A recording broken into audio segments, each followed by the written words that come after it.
একটু প্রেগন্যান্সি বেড়ে যাওয়ার পিছনে কারণটা কি মনে করছেন আপনি? আমাদের দেশে কেন একটু প্রেগন্যান্সির হারটা বেড়ে যাচ্ছে? আচ্ছা, একটু প্রেগনেন্সির হারটা বেড়ে যাচ্ছে। আমরা কিন্তু খুব বেশি, তুমিও চেম্বারে পেয়ে থাকবে যে টিনেজ প্রেগনেন্সি কিন্তু অনেক বেড়েছে। যে 14-15 বছর 16 বছরের মেয়েদের দেখা যাচ্ছে যে প্রেগনেন্সি নিয়ে আসছে।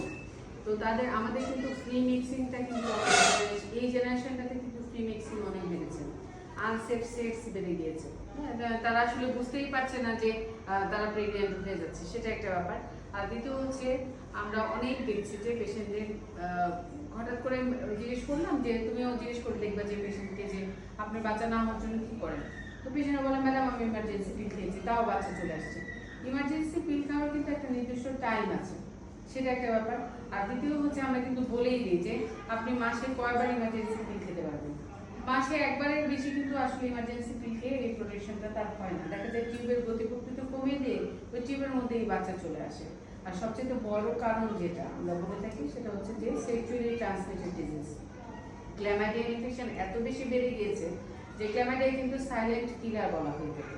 যেমন টিউবের দেখা গেলো মোবিলিটি কমে যায়, টিউবের মধ্যে ইনফেকশন করে ফেলে, টিউবটাকে ব্লক করে দেয়, তখন দেখা যায় যে তাদের একটু প্রেগনেন্সি রেটটা বেড়ে যায়।